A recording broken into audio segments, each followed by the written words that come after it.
Hey everyone, welcome to this deep dive. We're going to be talking all about marketing today. Specifically, we're going to be looking at this awesome blog post. It's by John Walker from TE Digital, Okay. and it's called, get this, Pros and Cons of Traditional Marketing and Digital Marketing. I like it. Yeah, I thought you would. So we're going to be breaking down the strengths and weaknesses of each approach Right. to help you figure out, what you should focus on for your marketing. Makes sense. And I found this crazy stat. Okay, are you ready for this? I'm ready. Hit me.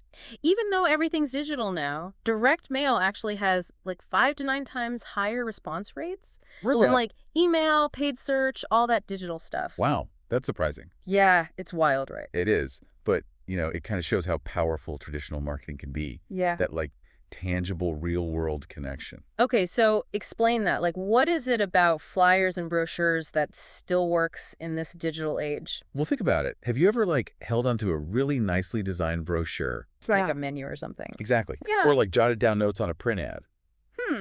Yeah. Actually, I have. There's just something about it. Like a sense of trust that, you don't really get with digital. You're right. It feels more permanent. Yeah, exactly. And there's actual research on this. The Association of National Advertisers, they found that back in 2018, 76% of consumers actually said they trusted direct mail more when they were making buying decisions Wow. compared to digital. Huh. It's because you can hold it. You can actually engage with it. It's true. There's something about that physicality. Right. And especially for local businesses, that local tangible presence, it's super valuable. Oh, yeah. Imagine a flyer for a new shop opening down the street. Yeah, you see that all the time. Right. Hey, I should check this out. Exactly. This just feels more personal than, some fleeting thing on social media. Totally. But, all right, let's be real. Traditional marketing, not without its downsides. Oh, for sure. Like, just the cost of printing can be a lot. Absolutely. Yeah. And measuring your return on investment, not always easy with traditional. What do you mean? Well, think about it. With digital, you can track everything. Clicks, conversions. Right. You see exactly what's working. Yeah? But with print ads, Or radio. yeah, radio, hard to know, how many people actually saw or heard it. You know what I mean? The black box. Totally. And what actions they took because of it? It's tricky. Okay, so then how does digital marketing, besides being online, how does it tackle those challenges? Well, with digital, you can reach way more people. Okay, scale. Right, scale.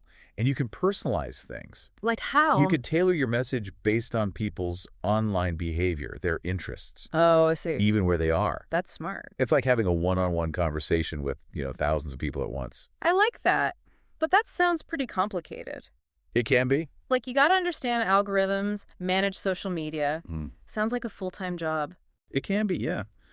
But there are a lot of tools out there to help, Okay. even for smaller businesses. And honestly, it can make things a lot more fair. More fair. Yeah, because small businesses can compete with the big guys, Yeah. That's awesome. So, like, a small business could actually use digital marketing to reach people all over the world. Absolutely. Something that just wouldn't happen with traditional marketing. Imagine that.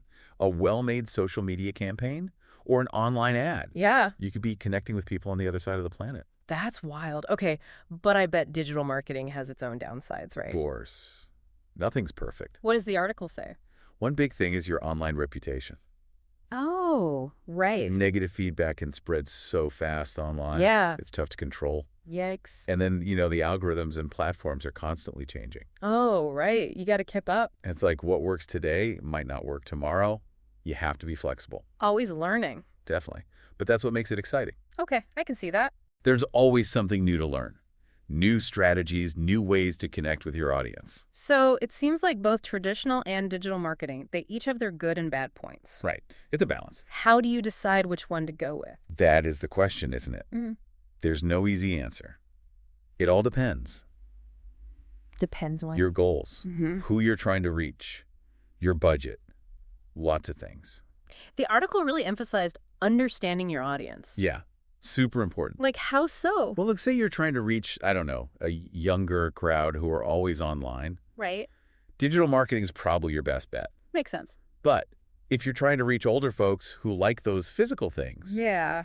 traditional marketing might be the way to go. So it's about meeting your audience where they're at, not trying to force them into something. You got it. And being smart with your money, traditional marketing can get pricey. Yeah, all that printing and stuff. Exactly. Digital can be more budget-friendly, but it still needs investment, tools and know-how. So it's a balancing act. For sure. And that's where the author's advice comes in. Yeah. Work with experts. Ah, yes. Find someone who can help. Someone who can help you make a plan that actually works for you and your specific needs. I like that. Okay, so before we go deeper into tactics and strategies, Right. let's take a moment here. What are some things that really stand out to you about the strengths of each approach? For me, with traditional, it's that power of creating a lasting impression, something people can actually hold. You're right. It does feel more real. It's about building that trust Yeah, and having a real-world presence in the community. I love that. What about you? What stands out about digital? I think it's amazing that you can reach a global audience with digital marketing. Sure. And you can personalize those messages in a way that you just can't with traditional marketing. Yeah, that's a great point. And, understanding both sides is what helps us make good decisions about our own marketing strategies. Exactly. Okay, so we've talked big picture, but what are some specific things that stand out to you about each approach? On the traditional side, I'm really interested in this whole resurgence of direct mail. Really? Direct mail. Yeah. Think about it. There's so much digital clutter out there. Oh, totally. My inbox is overflowing. Right. So a well-designed piece of mail can actually cut through all that. That's a good point. It's more noticeable. Exactly. Yeah. And when you combine that with data, personalized data, Oh, interesting. you can create some super targeted and effective campaigns. Oh, wow. So it's the best of both worlds? Yeah, kinda. You get the tangibility of traditional marketing, Mhm. but with the data-driven approach of digital. I like that. What about on the digital side? Anything specific that jumps out? Well, content marketing has come a long way. Yeah, for sure. It's not just blog posts anymore. Right. It's about creating content that's actually helpful. Valuable. Yeah, valuable, like educational videos, interactive tools, even those in-depth research reports. Oh, yeah, those are good. It's all about becoming a trusted resource, Okay. which in the end builds loyalty to your brand. I see what you mean. It's not just selling something. It's about actually giving people something useful. Exactly. And that usefulness can take a lot of different forms online. True. Yeah. But with so much content already out there, how do you even get people to see yours? That's where SEO comes in. SEO. Yeah, search engine optimization. It's all about making sure your website, your content, it all shows up when people are searching for stuff related to your business. Oh, right. So when I Google something. Exactly. There's a lot of technical stuff to it. But the main idea is to understand what your audience is looking for and then make content that gives them those answers. So it's you're a detective. Kinda. You got to figure out what people want and then deliver it. I like that. What other digital strategies are important? Well, social media advertising is huge, especially when you use those targeting options. Yeah, you can target ads based on demographics, interests, Yeah. even behaviors. Wow, that's pretty specific. It is. It gets really detailed. Yeah. And when it's done right, Mhm. social media advertising can be really cost effective. You're reaching the right people, so you're not You just- wasting money. Exactly. Yeah. The article also mentioned email marketing. Oh, yeah, email. Is that still a thing? Totally. It's a great way to build direct relationships with your audience. How so? You can organize your email lists based on people's interests and what they do, and then send them personalized messages. Oh, that makes sense. And the best part, you can see who opens your emails, who clicks on links. It gives you a lot of data on what's working. Oh, so you can keep improving? Yeah, you learn what your audience likes. It's a Yeah. powerful way to build those relationships over time. But with all these different digital things, Yeah. it can feel kind of overwhelming. Where do you even begin? That's why having a clear strategy is so important. You got to know what you're trying to achieve, who you're talking to, and where they hang out online. Once you have those answers, then you can start putting together a digital marketing plan that makes sense for you. Makes sense. And it sounds like you got to be willing to try different things. Absolutely. See what works, what doesn't. Always be improving. I like that. The author asks a really interesting question at the end of the article. Oh, yeah. I got that. He says, in a world where everything's digital, what's the point of traditional marketing in the future? Ooh, that's a good one. What do you think? I think we're going to see traditional and digital blend together even more. I think you're right. Imagine a print ad with one of those QR codes that takes you to a website. Oh, yeah. Or a postcard that leads to a personalized email. Exactly. It's they work together. The lines are getting blurry. And marketers need to get creative to keep people interested. Totally. So before we move on, what are some key takeaways you want our listener to remember? Well, first, don't think of traditional and digital as separate things. They both have strengths. Right. Use them together. Yeah. Figure out how they can work together for your overall strategy. I agree.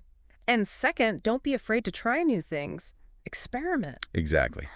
See what works, what doesn't. Always be learning. And most importantly, Yeah, make sure your marketing is actually giving something valuable to your audience. absolutely. That's what will make people stick around in the long run. Awesome. Okay, so as we wrap up this deep dive, we want to leave our listener with one final thought to think about. So, in a world where marketing is like always changing what's next, what should we be looking out for? That's the big question, isn't it?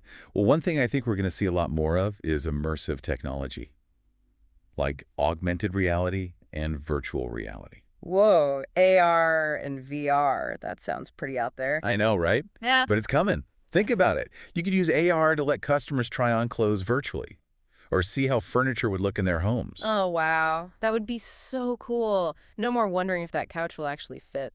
Exactly. And with VR, you could create these amazing brand experiences, like transporting customers to different places or giving them a behind-the-scenes look at your company. It's like breaking down the barriers between online and offline. Totally.